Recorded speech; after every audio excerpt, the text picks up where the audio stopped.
Exercise number 1.2 का 5th question भी। ठीक है, इसमें मैं क्या बताना है कि कोई नंबर है 6 की पावर n, जब हम उसको लिखेंगे सोल्व करके उसके आखिर में 0 आएगा या नहीं आएगा भी। और n क्या दिया हुआ है, नेचुरल नंबर दिया हुआ है। नेचुरल नंबर होता है आपका 1 से स्टार्ट भी, 1 2 3 4 5 6 भी, और अप टू सो ऑन।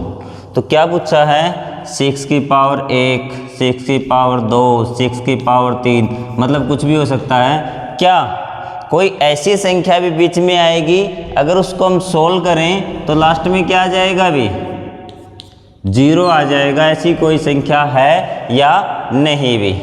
ठीक है, क्वेश्चन समझ में आया, क्या पूछ रखा है। स्टेटमेंट आप मैथ की बुक में देख लेना कंप्लीट, जो जरूरी था वो मैंने बता दिया भी। तो मैं आपको बताता हूँ, जिन संख्याओं के लास्ट में 0 आता है उनके लिए एक रूल है भाई। जिन संख्याओं के लास्ट में जैसे 30 है भी, 2 संख्याएं लेता हूँ मैं जिनके लास्ट में क्या आता है 0 भी, 3 और 50। ये समझाने के लिए कर रहा हूँ, सॉल्यूशन में एक ऐसा कुछ नहीं है भी।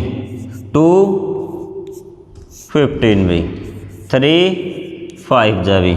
तो इसके जो प्राइम फैक्टर आए, अभाज्य गुणनखंड आए, वो कितने आए, 2 3 और 5। इसके करेंगे 2 2 25, 5 5। इसके कितने आए, 2 और 5। जो संख्या रिपीट हो रही है वो हमें नहीं लिखनी।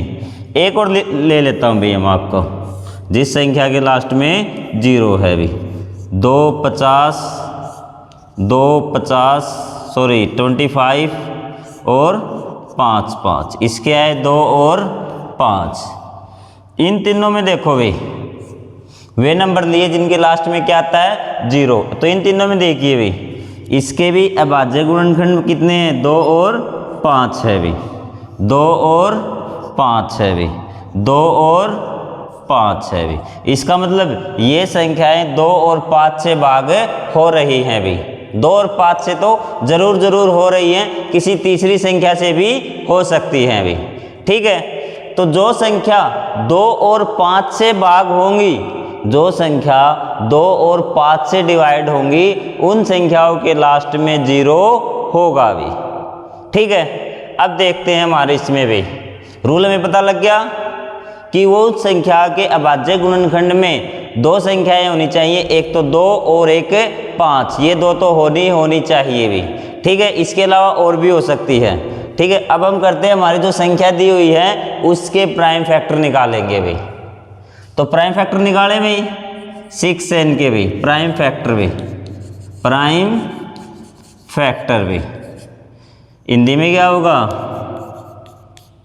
अभाज्य गुणनखंड भी, अभाज्य गुणनखंड क्या होंगे। पावर को छोड़ दो आप, 6 के कर लीजिए भी, 2 इंटू में 3 भी n। ठीक है, इसके अभाज्य गुणनखंड क्या है, 2 और 3, 2 और 3। तो 6 की पावर n जो संख्या थी हमारी, उसके अभाज्य गुणनखंड क्या है, 2 और 3।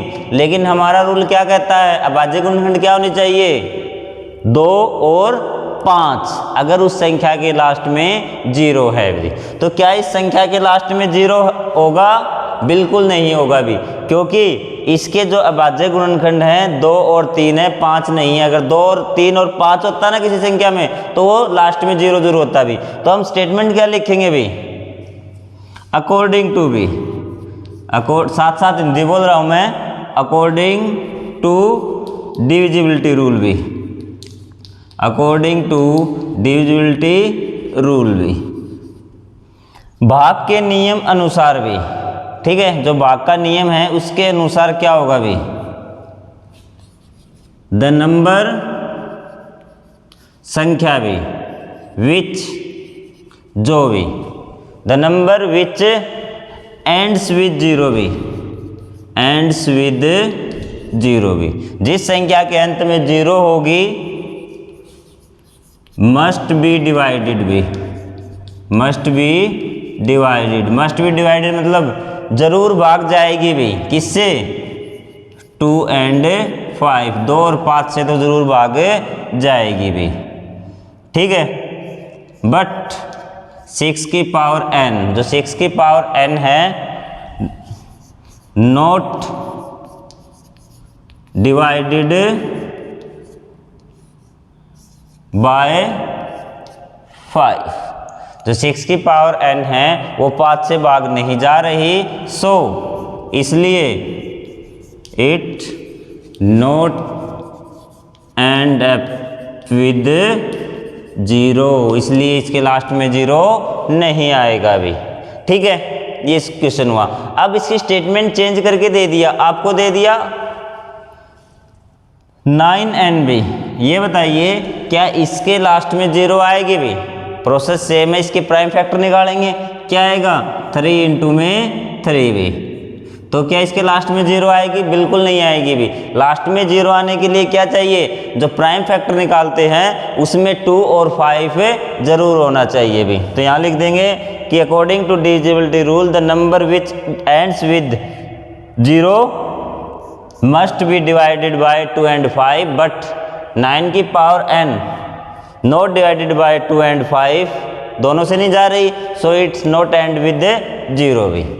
कई बार आपको ये दे देगा भी 15 की पावर n, आप सोचोगे 5 आ गया तो डिवाइड हो जाएगी भी कि लास्ट में 0 आ जाएगा, लेकिन रूल के अनुसार चलना में इसे क्या करने हैं? प्राइम फैक्टराइजेशन भी करो इसके।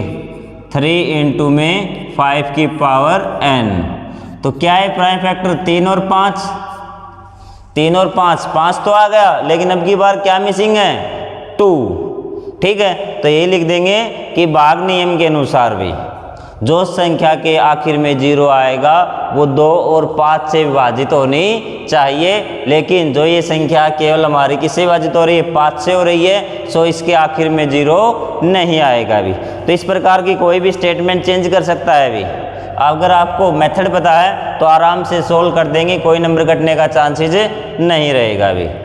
तो इसके लिए मैंने एक एक क्वेश्चन आपका करवा दिया है प्रत्येक, ठीक है, और ऐसे ही मैं आपका पूरा मैथ कंप्लीट करवाऊंगा और बहुत जल्द साइंस के भी हम लेक्चर स्टार्ट करेंगे।